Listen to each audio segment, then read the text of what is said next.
What is up, Generals? We are back with Ultimate General Civil War, and this is the J&P Rebalance mod, Confederate Major General Let's Play, and we are taking a quick look at the camp in between days of the Battle of 2nd Manassas. Once again, we'll be doing a post recording dub over. I barely talked at all on the tail end of this day for the recording. So here I am fiddling with my units, and I'm thinking, oh, I'm pretty sure I've taken officer losses, and I have. But the JNP rebalance mod, one of the things that it does is if, let's say you have a major, or no, let's say you have a colonel, a full colonel in a unit, and the unit leader bites it, he is replaced, as far as the JNP rebalance mod is concerned, with a lieutenant colonel. Now, that's great. But it makes it hard for me to realize which officers need to be kind of, topped up. So ultimately, it does something that's kind of nifty, and it makes you as a player kind of really carefully check who's leading what unit and make sure that every unit is being led how it needs to be led, and you have a positive incentive, I would say, to maneuver your officers around to make sure that they are being utilized to the best of their ability, pushing units from, over the hump to pick up a star or something similar. So what's happening here is I and 3 Corps have joined the battle. 2 Corps is deployed where it was, and I'm moving some things around. So there is one, play note that I have. I didn't get every unit in every division here. So I have deployment slots to spare. They said that I can bring up to 70 some odd units in this particular battle, which would be silly to comprehend. But we'll obviously, because I'm dubbing over the content and then playing the battle here at 1.5 speed, you won't really hear me bitching about it on the day of, but here I've selected 5th Division, and you'll notice I've only got 4 units selected. So 2nd Dragoon, 3rd Dragoon, 4th Hussar, and 5th Dragoon are all present, but 1st Hussar is not present, and 1st Hussar is the unit that I spent all these reputation points on equipping with Manassas. And I'm frustrated as a player that unit didn't show up, because I would be okay, let's say, if one of the Dragoon units didn't show up, the ones that have shotguns. Yeah, I'll live. But I spent rep on this fancy pants unit with this fancy pants pistol. It's the first unit in the division. Why bring the 2nd, 3rd, and 4th, and 5th unit in the division, but not the 1st unit? So, that's kind of where I'm at as far as that note. It may have happened elsewhere, but because I have all of my cavalry off in one division by itself, I noticed it explicitly there. And honestly, I've got so many infantry and skirmisher units floating around that I probably wouldn't notice unless it was a really obvious number and it's not present. So like 1st Infantry, if they didn't show up, or 3rd Rifles, if they didn't show up, something kind of like that. One of the nice things, though, is that we have 3 Corps, and they're cordoning off the Confederate right, extreme right Confederate flank. And basically what's going to happen is 3 Corps is going to march along the map edge, basically making sure that no one gets around in my backfield. And that's exactly the kind of thing I want green rookies doing. Being present on the battlefield, earning experience, all that kind of stuff, and then doing rear guard type stuff. That's honestly vital, but that I can't justify spending a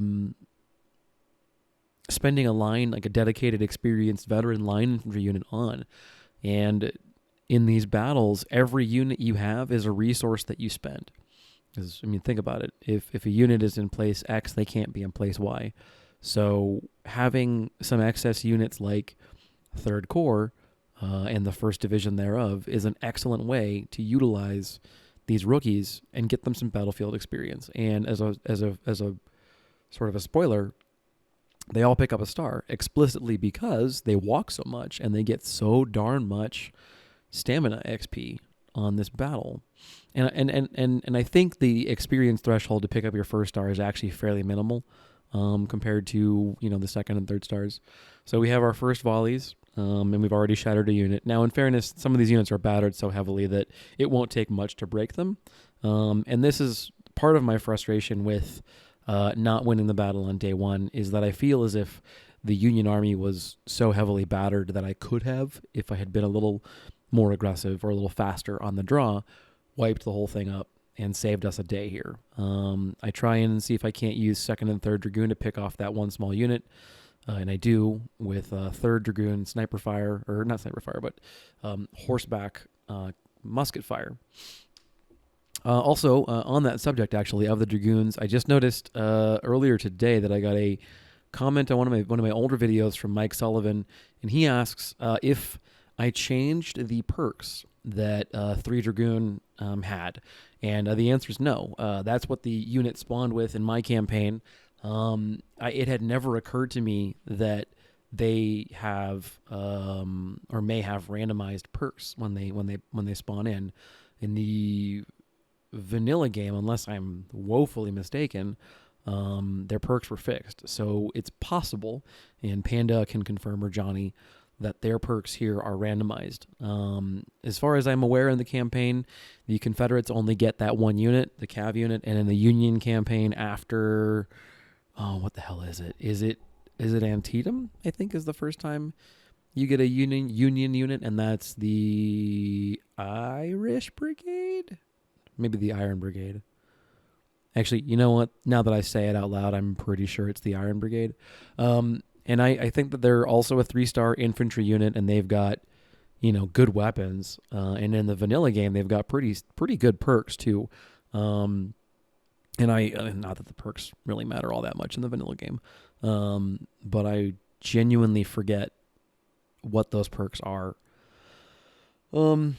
So yeah, Mike, I have not changed the unit in any way, with the exception of changing the officer, and that's only because the officer that the unit spawns with, which I want to say is Forrest, that sounds right, he got wounded in a battle, and I think he's in one of the battles leading up to, actually, 2nd Manassas, 2nd Bull Run. So he is, if I am not mistaken, and I very well may be, on the bench right now. I don't think he's dead. So he's on the bench. He'll come back soon. So what's going on in the battle is I've deployed elements of 2nd Corps forward just as a blocking position, and I had initially intended to aggressively move with 2nd into the woods up in the north, which is the sort of the heart and soul of the Union position in day one. Or actually, I think technically it's day 2, because that little mini skirmish you have is really day 1. Anyway, but I had thought better of it in the moment, and I was like, look, 2nd Corps is already pretty battered. A lot of these units are running low on equipment. So I actually detached the supply wagon from 3rd Corps over to refill 2 Corps, which is actually exactly what I had it here for in the first place. And anyway, so I don't know whether it's day 3 or day 2 right now, but it is the second major phase of the major part of the battle, not counting that little skirmish the day before.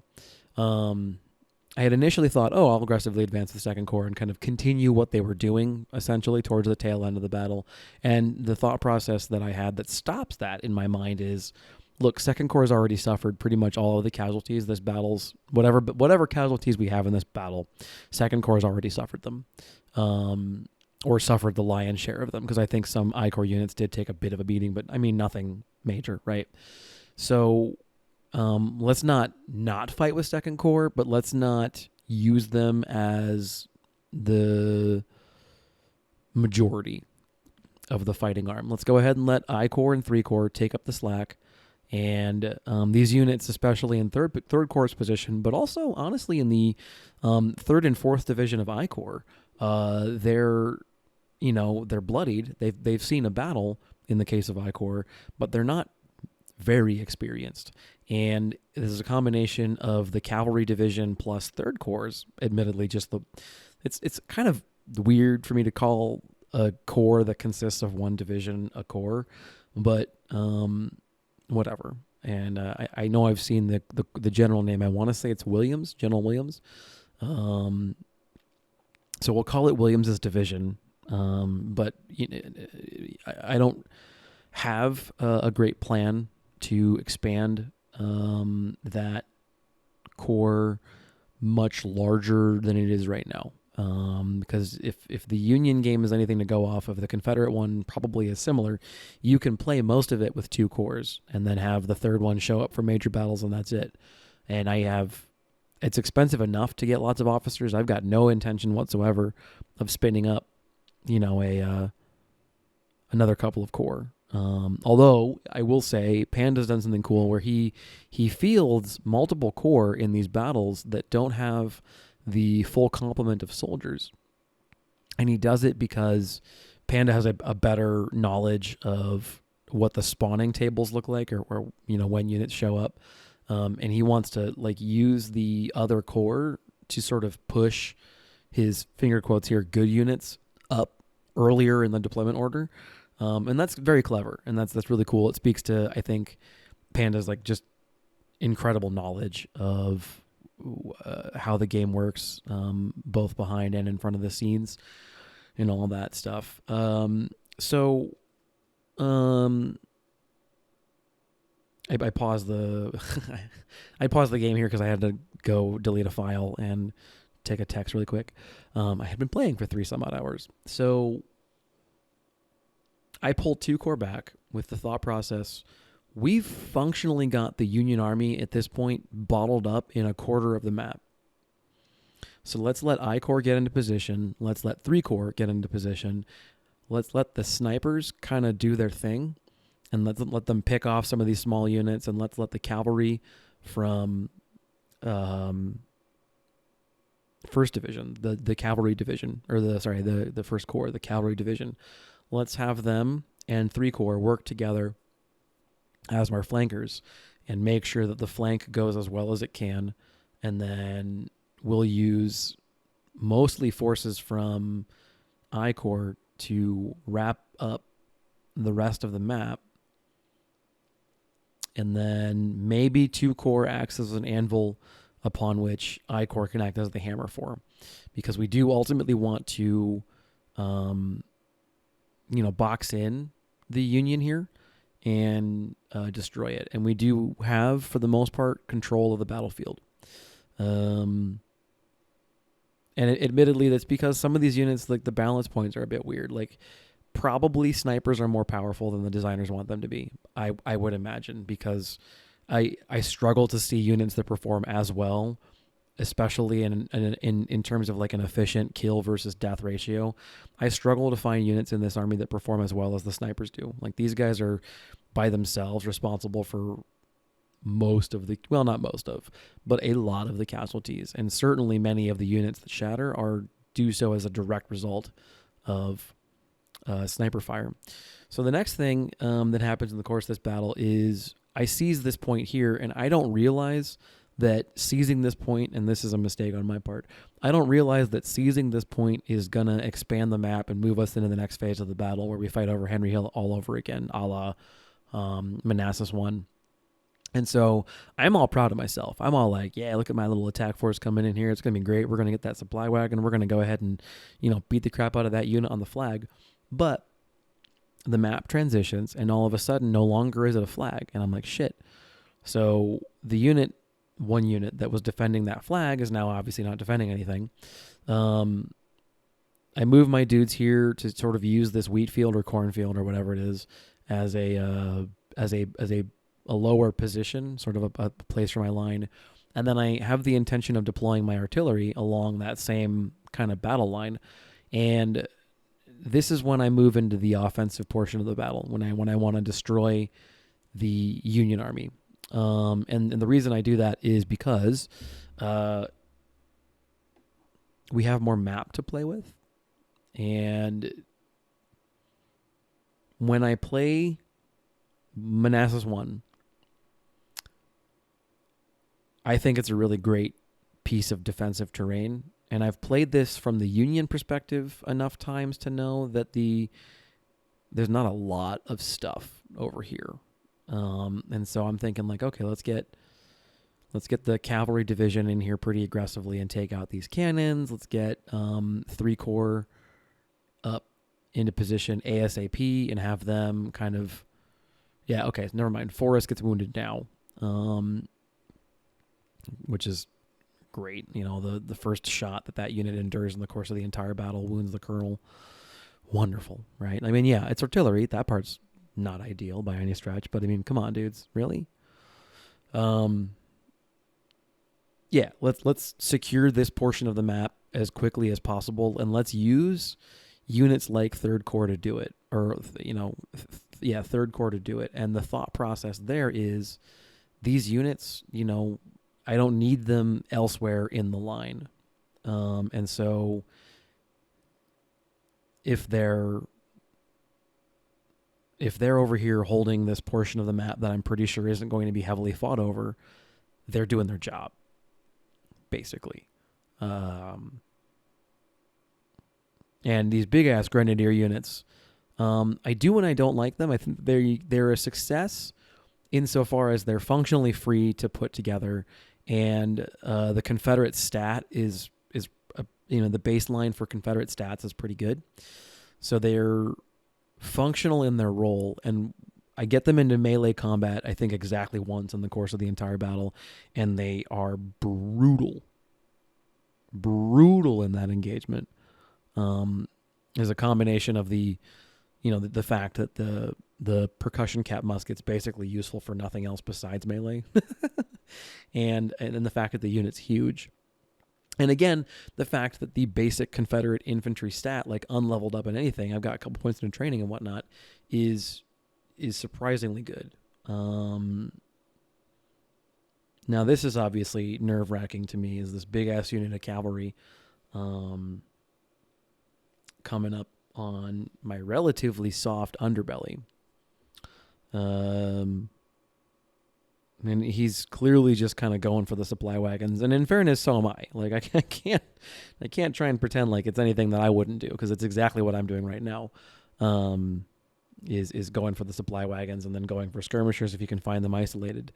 Fortunately, we're able to put enough serious firepower into him as a combination of 20th Sniper and 3rd Rifles that while the 20th does take a slight punch in the face, pretty clearly that Buford here gets hit, far worse.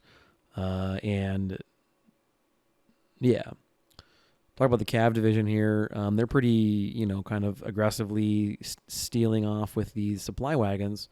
And one thing that I don't really appreciate that I'm doing at the moment is I'm overexposing to hell and back my units, but what I'm also doing is performing recon, which is, in a lot of ways, I think it's the function that cavalry should probably be trying to do. And typically I don't use it in that role. Typically I use cavalry as some kind of either brute squad or as a fire brigade. Actually, far more often I use them as fire brigade type coverage. But yeah, so what all this riding around does is it kind of illustrates to me where the Union position is. And you notice they're in this big straight line along the road here, in that block of woods, and I'll be fucked if I know what the hell the woods is named. But they're up there, and they really haven't moved. And they haven't moved, I would imagine, as a direct result of the fact that they're staring at an entire corps that hasn't broken cover yet. So I know that there are units out in the open, so I know that the AI knows those units are there. But between the snipers and the artillery and everything else, I don't know. I struggle to think of a reason why I would go to them. And I imagine they're asking themselves the same questions, insofar as they don't have any artillery, so they're asking themselves, why would I go out? Now, this is perhaps ill-advised, what I'm doing right now. I've got 3rd Dragoon and 4th Hussar running down these skirmishers. Now, I pull it off because 3rd Dragoon's a 3-star unit. They've got a weird mix of perks that's like makes them like the mobile infantry perk is pretty good, but then they've also got some shock perks. So they're this weird kind of jack of all trades unit, and I'm fine with it. But like, look at this. Like, a Dragoon unit runs down and murders this skirmisher unit while a dedicated melee unit genuinely struggles. genuinely struggles against a skirmisher unit. Now, admittedly, again, 3 stars of experience versus a brand new, unperked unit does speak volumes in terms of the capability. But so it's ill-advised insofar as 3rd Dragoon took some casualties, and these guys are expensive to replace, but the units are relatively small. 300 for a cavalry unit is pretty small, and replacing those casualties does, in fairness, not really cost me a whole lot in the grand scheme of things. And keeping these units topped up, I genuinely kind of class skirmishers, cavalry, and artillery in a different tier of fiscal prioritization from infantry. So infantry I need in such quantity, at least in the way that I play, that I cannot justify spending the money for veterans to fill them up, because they in a typical hard fought battle, my infantry brigade of 1250 will take, I don't know, 300 or 400 casualties, and I haven't got enough points yet in medicine to make it worth it and all that kind of shit. But like a cav unit will take 110, an artillery unit will take 12, that kind of thing. Skirmishers will take, I don't know, 20, something like that, 30. So for those units to buy veterans and replace them is like, I don't know, $4,000, if that. But with infantry, dedicated big infantry units like my 1250 block of dudes right nowadays, it's, $15,000, $18,000 to replace the sorts of casualties that you take in one of these bigger battles. And that is more expensive than I'm willing to spend on veterans. But again, for cavalry or artillery or skirmishers, the casualty numbers are so low and their impact on the battlefield is so outsized from what their numbers would indicate that I am genuinely, oh shit, that's right. So I'm retreating my block of cavalry, and I've got them. I'll get back to the whole veterancy discussion here in a second. I'm retreating my block of cavalry. I've got them in this place where they're all kind of grouped up, and I'm thinking like, great, I'll be able to retreat them south along this road that's next to the river on the right here, near Henry Hill, and rejoin with the majority of the army. Problem. There's a big old command over here, Sturgis's command. Some skirmishers and some, I think I see some cavalry, and then maybe another unit of skirmishers or infantry or something. As well, there's bits and pieces of the command up north, Stiles's infantry battalion or brigade, and then another unit of skirmishers who are threatening my position. And then I discover Dury over here. So I've managed to scoop up 3 or 4 of these supply wagons and a unit of skirmishers that have surrendered. And so I'm thinking like, okay, we need to get this stuff back behind my lines. Like, I've probably outstayed my welcome as a rear echelon maneuver unit. So I need to stop trying to get cheeky or sweet, and I need to get out of here. They send their skirmishers in to get the supply wagon. Good play. It's what I would do too in their shoes. It's the right unit for the job. And I catch a couple of shots from Dury here on the way in. But otherwise, the 2 Dragoon units are able to run them down, and we knock out one more unit from the equation. So Dury does not appear to be perked for shooting, or if he is, he doesn't have a good gun. And we're able to knock the skirmishers out of the equation, I think, or at least weaken them pretty significantly and protect our supply wagon. And again, what I'm leaning on here is 2 units fighting together. That is the thing that I have to say again and again. Cavalry does not work, in my mind, as a one-off unit. You have got to work them as pairs, little wolf packs operating together. The minimum is 2. I think you're far better off with 3. A little pot of 3 is the dream in my mind, and they work honestly as well as the Dragoon carbine cav as they do the sword cav. Like they both do work. So I'm establishing my position at Henry Hill. I'm moving artillery into position. I've got the 4th Division of I Corps and then the 1st Division of 3rd Corps intertwined at this point in time, moving into strong defensive terrain to watch my rear approaches on Henry Hill and or making the AI cover cross water to get to me. And then I'm transitioning onto the offensive, and I'm explicitly sending the grenadiers on this mission because, I mean, why not? Basically, I'm explicitly sending the grenadiers on the mission because it's exactly the kind of thing that they would be designed to do in the first place. And these big ass units, I need them doing this kind of thing, so that they can get the experience, necessary to do that kind of thing.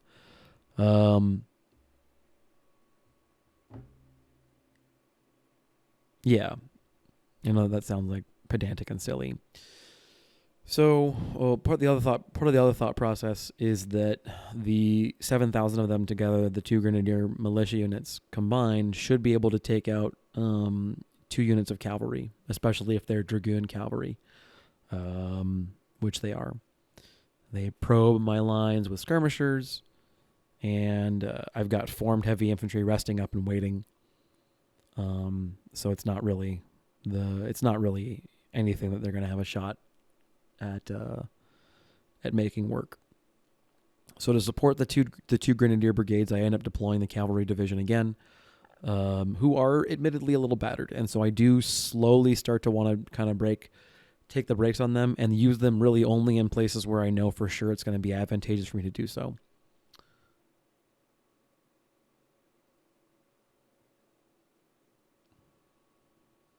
We have the other militia units that are joining on the extreme right. And then I've got parts of I Corps 3rd and 4th Division. And again, we're just trying to run down their cav. We're just trying to make sure that they don't have any flankers or anything else. I've got all of my light units arrayed in a line here, kind of scooping up all the units that are scooting out sideways from the Union position. And we're pushing the grenadiers up. We've got the cavalry kind of swarming to their north. There's not really anywhere good for Sturgis's light command to go. Sturgis seems to have his own light division. It's a big cav unit and 2 skirmishers. And I've got, heavy grenadiers and,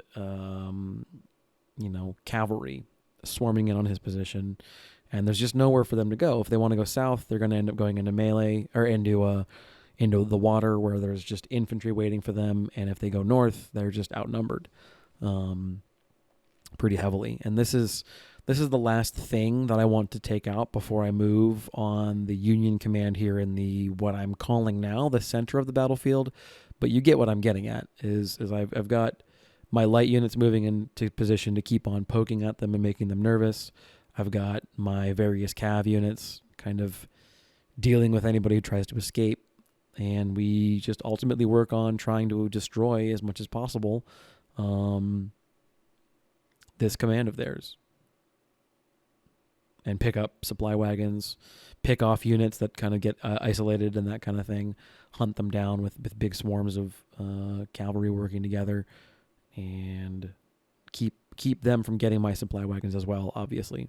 And we're just tightening the noose. That's all that we're trying to really do. Tighten the noose, make sure that they don't have anywhere else to go, and then going from there. So I know there's someone across that river, and I see... As I'm panning away, I think you see kind of that logo initially of a cav unit. We've got our light units out here. I'm just trying to kind of get them some experience. So they're already beat up. I'm not really expecting the light units to be enough to take out a concerted Union attack, but the AI up in that position doesn't seem to be interested in launching a concerted attack, so I'm not that worried about it.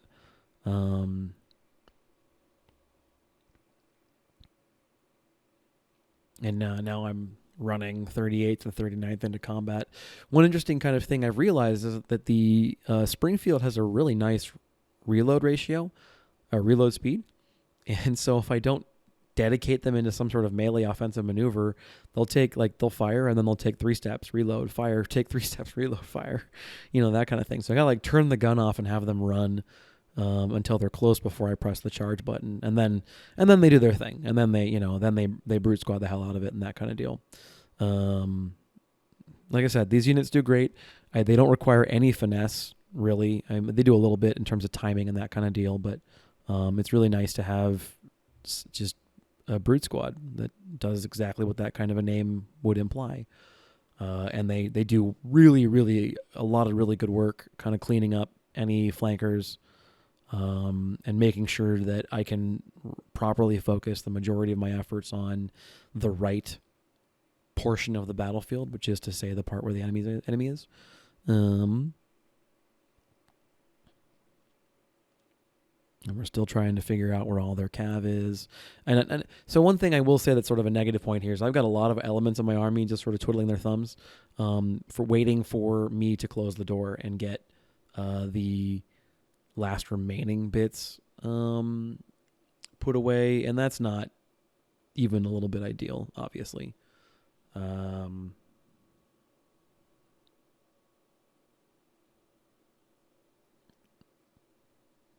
But it is what it is. When you got them boxed up, we're taking way more casualties here than I would like because there's an artillery unit. And I think it ends up being a 10-pound parrot, although don't quote me on that. I think it ends up being a 10-pound parrot, mostly because I've seen what the captures are at the end of this battlefield, or end of the battle. I'm pretty sure I've seen what the captures are here.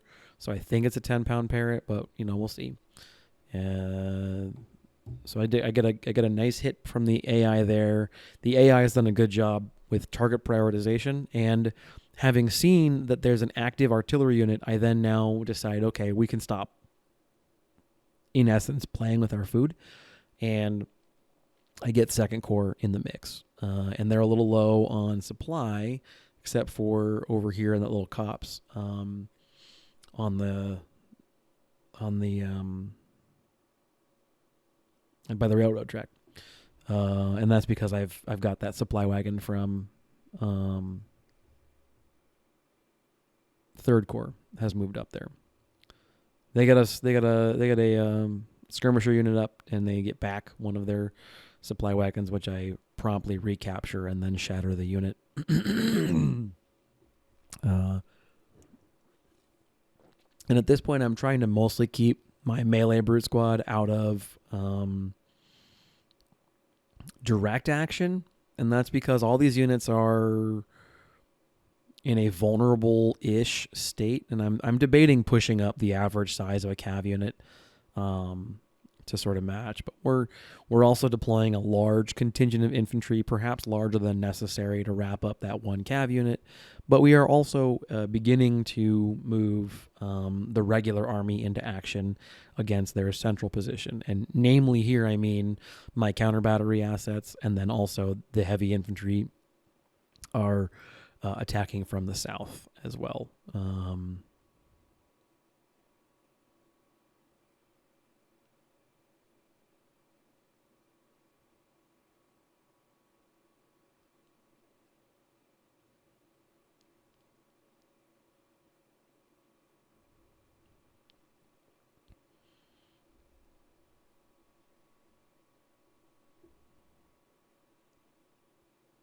Yeah.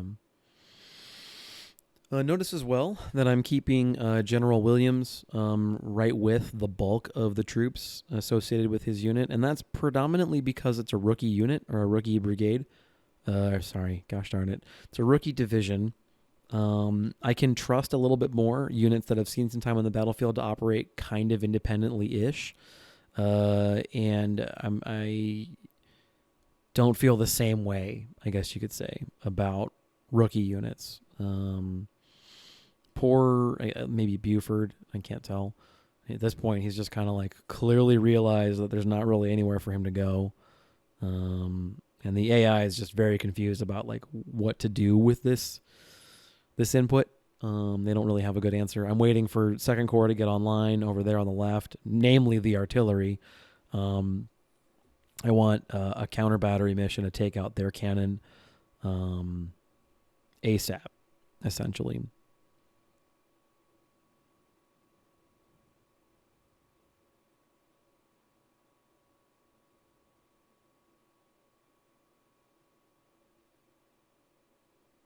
And cheeky maneuvering gives the AI the perception that it has an opening when it does not, and it tries to squeeze out. And I think we start to realize that, like, I'm not gonna my infantry can't maneuver fast enough to pin these guys in the corner yet. So we need to get the cavalry brute squad in there again. I send all four in there, and I end up losing a lieutenant colonel who I think he ends up being wounded. So it's not that big a deal. Still not, ideal, obviously, but it's not the end of the world either.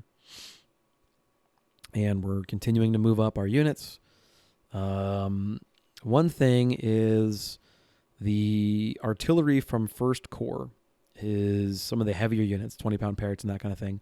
They're taking forever and a day to get anywhere, and that's, I think, because they're classed in this game as a heavier kind of artillery than some of the lighter assets.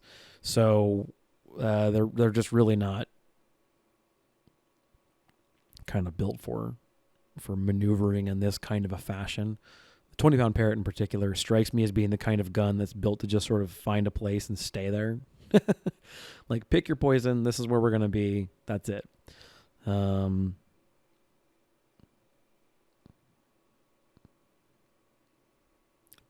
yeah, that's okay. All right, so there's not a whole lot of super duper exciting discussion at this point. I'm gingerly kind of advancing the line, making sure that the artillery is there to support whatever I do as far as maneuver is concerned. And also that the enemy doesn't really have anywhere safe to hang out. One thing that is kind of a difficulty, however, is they have that one artillery unit who gets some great shots off before this battle's over and probably is responsible for like 150, 200 casualties just by himself. So once the artillery gets online, obviously we try and blast them into oblivion. But until that happens, yeah, it definitely kind of continues to be a problem. You notice here I've got 34th Militia Grenadiers kind of moving, advancing, trying to close that gap, get in there, all that kind of fun shit. And they will. And they'll do some good work when they do. And just from the perspective of like watching the battle play out, the Union units are so battered at this point that they just can't put up a good defense. It's not even that they're not in good terrain or anything, and it's not that they don't get, a couple of good volleys here and there and that kind of thing. It's just that they will trade volleys for 2 or 3 iterations of that sentence, and then they're just done. By virtue of, if nothing else, the fact that they don't have the ability to absorb any more losses than that. And that's just kind of all there is to it. Yep, there's another instance of the 10-pound parrots getting a great volley on the 25th Infantry. They get hit pretty hard. And so my counter battery is still getting itself online, getting ready. And I realize that there's nothing to stop 25th from shooting directly at the cannon. So I move them up. And the other cannons are still getting online and getting ready. And they're starting to work at it and pick at it and that kind of thing. And we'll get their artillery out of the equation. I've got my infantry here forming up to deal with the last remnants of their line up near where Sturgis has reformed a new defensive line composed of a battered brigade and then Duryea, or possibly Dwayne, and then the Cav. And we will get around his position from the rear and then take him out, basically. But this Union position here doesn't stand up to the battering for very long. And as you can see, the artillery is already starting to buckle. It just can't handle the weight of fire coming at it from too many different directions. It's not even like a dig at the Union or anything. Like, nobody would be able to handle that kind of weight of fire for any real length of time. And they give ground where they can, but there's not really... The objective of my offensive here is to make it so that they don't have anywhere to give ground. Or if they do give ground, they do so into more infantry, into waiting muskets, into waiting, ideally, cannon kill boxes. And there's just no chance for them to rally, no chance for them to organize, a counteroffensive, no chance to really catch a breath. And that's... Part of that is why I kind of place the momentum, the importance on mobility that I do is I place a pretty high level of import on momentum. Excuse me. But, I think that there's a lot to be said for accurate fires as well, because all the momentum in the world doesn't do you any good if you've got, no ability to deliver good fire when you get there.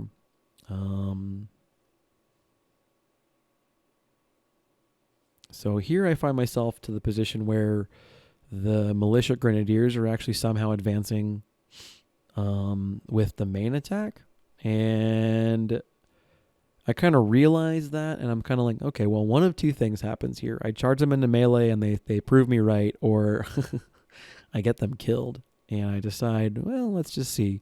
This experiment does me no good if I don't run it and see, kind of run it to its natural extension or natural conclusion. And they really impress me. They really impress me. That all goes a little better than I would expect. Now, part of that definitely is the fact that the Union Army here is battered, beaten, bloodied, bruised, all that kind of stuff, and we're just sort of feeding them to the wolves. Like, this is a melee optimized unit, or I mean, it will be. They don't have any perks. They've got a shitty gun. I'm sending them in there to go ahead and do their work, and they're gonna have a field day here in a second. I'm sending them into that trench because it's right smack dab in the middle of the Union position. I don't need to dedicate them to charging one particular unit. I can just send them in there. However, as you may imagine, they don't no unit can perform well in melee for too long absent an officer nearby. So, yeah, they just do really well. They just do super phenomenally well. Now, admittedly, again, the Union units here are tired or exhausted or routing or all of the above. But they instantly shatter two of them and then rout another one. And part of that is, in fairness, the support that they're receiving from another unit nearby. And again, the fact that the Union units are already right on the edge. So we do not decide to pursue across the river, as that would be a mistake. My units are already tired, but what we do is move the artillery into a position where it can strike at them from our side of the river, making them crossing the river just a continuously unpalatable proposition. And I am tempted to move 39th Militia into combat, but look at their condition, it's low. So ultimately we do move them into combat, but they don't do a lot of good work there. And mostly I just have them stand near it and just be menacing and kind of acting as a backstop in case the AI does decide to try some sneaky shit. Otherwise, aside from a pretty nasty volley on to 7th Infantry from across the river, the Union that were in the center there don't really have the opportunity to do a lot of good work. And then the cool thing here is actually that the militia units the militia infantry units actually get several good, they get to have a good fire exchange, basically. And I've got my cavalry kind of standing to keep the back door closed so that if the AI tries some shit, they're gonna get hammered pretty good. And they've got, again, nowhere to go. That's my objective again and again and again, is make it so that there's nowhere for them to run to.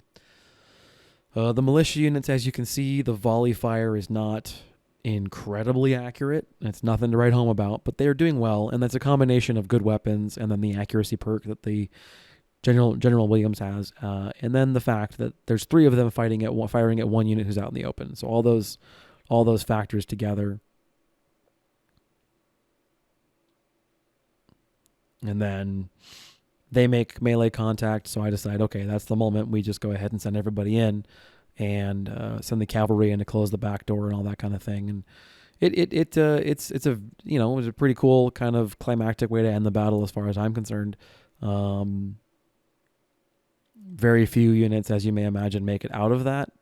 Duryi does, but we mostly run him down. And Sturgis, I think we end up getting him out of the field too, just from, sniper fire and that kind of thing. We don't get the 2 units that cross that bridge there because we can't get to them without kind of going over water to get to them. And I just don't think it's worth it. All of that for what?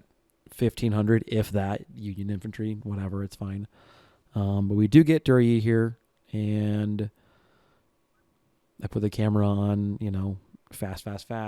We get there and just wipe them like crazy. And then 4th Hussar, I let the rest of the units rest because they're beat up and tired and all that kind of thing. 4th Hussar, who's a dedicated melee unit, gets some stupendous kill experience here I hope that there's a big bump for their melee stat. There has to be after 1,000 some odd kills. So they just continue riding them down. As you can see, their stamina is starting to drain. However, and I call it. I call it when their stamina bar reaches 0, regardless of what kills they have or have not gotten. I'm like, okay, we've milked this for all basically that it's worth. I think in the next couple seconds here, especially because I realize there's no good targets on the left of the river. I'm like, okay, we're good. That's the Battle of Second Manassas. So we see 56,000 and change just in the infantry to 5,500 or so in the infantry, another couple hundred of cavalry and artillery for me, and another couple thousand of cavalry and artillery, and then captured for the Union. So this is a pretty devastating defeat to the Union Army and a pretty just picture-perfect victory for the Confederacy, largely on the strength of Second Corps, really. Second Corps, and especially the snipers, deserve special mention, but Second Corps really, in my mind, carried the weight of the battle. Also, unexpected, best performer compared to expectations has to go to 3 Corps. They really performed well above my expectation of unperked units, and a lot of that probably has to do with points put into training. We pick up damn near 6,000 Lorenzes. That's awesome. We pick up Napoleons, isn't a surprise. And there's the surprise. We pick up 14-pound Jameses, which is probably that one artillery unit that was so effective. We pick up a couple of Enfields, whatever. And then a bunch of supply wagons, lots of money. Recover some weapons from the battlefield and that kind of thing. So by and large, just really happy with the performance of 1, 2, and 3 Corps in the battle. Second Manassas, in my mind, went just swimmingly. Really, really exciting, touch and go. Day 1 was an incredibly exciting defense, and then day 2 was a really interesting defense and the opportunity for an exciting maneuver warfare opportunity. Okay, so yeah, I'm a little pissy about First Hussar not showing up, but the other cav units do pick up their stars. So for the two, I think for First Hussar and Second Dragoon, I end up picking up the mounted speed one. I'm pretty sure. And yep, we lose. We gotta just swap in a new officer for Third Dragoon. Pick up mounted infantry. They've already got, this is what they just spawned with. And we're going to go ahead and give 5th Dragoon. What do I end up picking for them?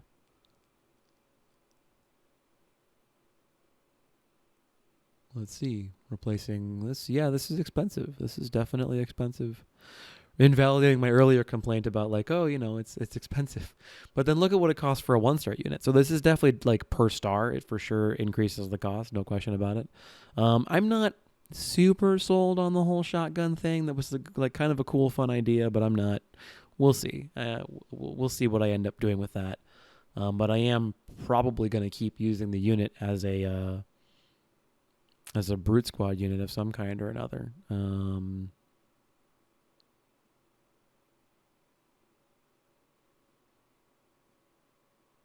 I don't know what my thoughts are here. I'm sure I'm having an interesting discussion point about what I want to do with some of these units here. And I know I've picked the horseback speed for the melee unit, and I guess I picked the musketry one for them. So it looks like I am going to be upgrading them to be another dragoon unit a la Second and Third Dragoon. So I think I was pretty sure I wasn't really on the whole shotgun plan, but now I'm definitely, I guess I'm not a fan of the whole shotgun plan. And again, take a look at the Cook Brothers numbers. They're just fantastic. They're great weapons, and they're worth the money, definitely.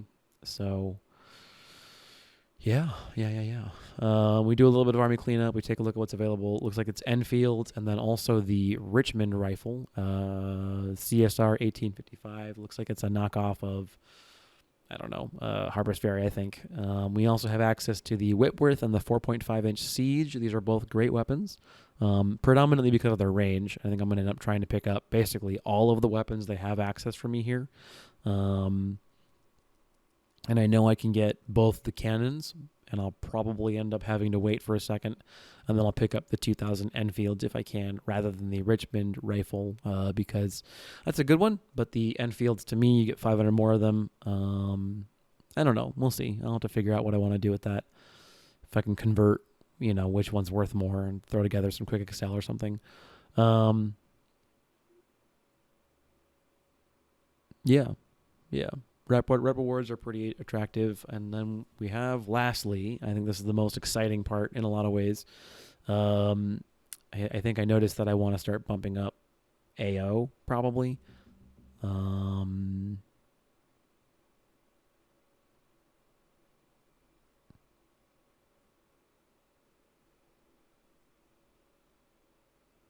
And then, I don't know. I'm going to just kind of go away from trying to predict what I was doing, what I was predicting at the time. Yeah, here's 3 Corps. They picked up all their stars. So the 2 melee units are going to get the speed one, which is definitely going to be useful for them. And then the three regiments over here, they're going to get their normal shooting perk. Overall, lessons from the campaign, I thought that we did start to see an improved impact from shock or melee. And in particular, I think that we started to appreciate the value of, fires. Because I had been all in on maneuver up until Malvern Hill. And I kind of had, the game showed me like, no, dude, you need fires. And so that's the big lesson for me is not everything is maneuver, but maneuver matters. And I'm probably going to leave recon at 8 for a while. 8's a nice break point. You get a lot of good information at 8, and the jump from 8 to 10, I don't know. It doesn't seem like it's that big a deal. It looks like I could go with recon and econ. And I do think econ is a great choice versus politics or whatever. These guns getting cheaper and cheaper and cheaper is great. It makes that money you capture on the battlefield go really far. We have a lot of good officers on the bench that I can start swapping into units. We're going to have most of these units led by majors now, or full-on colonels now, and that'll be good. We've got a good dearth of good colonels. It's just going to be trying to figure out where we can start minting our generals, because we need to start growing our own homegrown generals, and we need to see if we can't get Johnston his second star, or possibly even promote some new generals to replace Johnson. But take a look at like Richard Ewell here. He's ready to go. He's almost ready to pick up his star, or his I guess wreath is the Confederate logo for a general. Obviously, we're going to pick up every single scope Whitworth because, oh my goodness, those weapons are so good. And I think I'm just trying to get the army ready to move into the campaign for what's coming up. Is it Antietam? Maybe? That sounds right. Yeah, probably. And Antietam is a heck of a battle for the Confederates. That's for sure. So, yeah, like I said, we're picking up all the guns. We got a good amount of money, although not like a shitload or anything. I've got 1 Blakely unit. They did really well for themselves, 2,400 kills. So I decide I am going to pick up the Blakeleys, I'm pretty sure. And I have been uncertain on if I was going to go ahead and buy those, but I decided to do so. 12 is for sure the unit size on artillery that we're going to be shooting for. And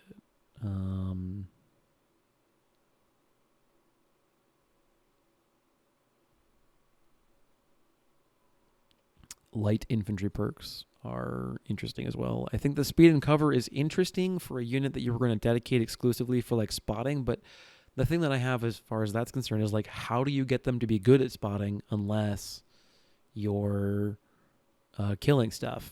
Unless you're running on the battlefield and killing stuff, how do you get them to be good at spotting? And I debate using rookies for the unit, but it's like $10,000 plus, I guess, the cost of the rifles. But now we have 2 different sniper units that are both at near full strength. We're still not quite there yet. But as you can see, the army is starting to take shape. We have what I would argue is 2 fully functional combat corps at this point in time. Second Corps for sure. absolutely took the brunt of those losses, but second corps still doing fine as far as I'm concerned. And then the first corps is almost untouched. And I'm so frustrated that some of these officers haven't picked up their 1-star yet. My goodness, man, we have a lot of colonels. Losing Nathan Forrest is a problem, but I mean, we can replace him with somebody else, and then maybe we can put Nathan Forrest in command of a division here before too long. So, anyway, the Army's looking pretty good. The Union Army, almost to my mind, looks smaller after the Battle of 2nd Manassas, although they're certainly going to get reinforcements in all the battles that lead up to Antietam, and then we'll take a look from there. Weapons Factory is a fun one. This is the one where we seize Harper's Ferry, I'm pretty sure. So that'll be interesting to play in the Rebal mod because I lean heavily on the whole long range artillery thing. And then Antietam apparently is the next one coming up. This is a big battle. I'm gonna need to develop out Third Corps. I think we're gonna need to grow Third Corps to be an independent combat command, but I don't know if Third Corps needs to be a full combat command. Additionally, we're limited to 24 units per corps, so 2 units, one each from first and second, can trickle down to Third Corps, and we'll go from there. And they've picked up 38,000 Union troops dispatched, but it doesn't seem to be dispatched to the front, and they're massing. I don't know if that means they're rookies or whatnot. Anyway, I'll see you guys in the next one. I can't wait for the march to Antietam. This is Fiasco. We'll see you guys soon, and until then, having a great weekend. Sign out.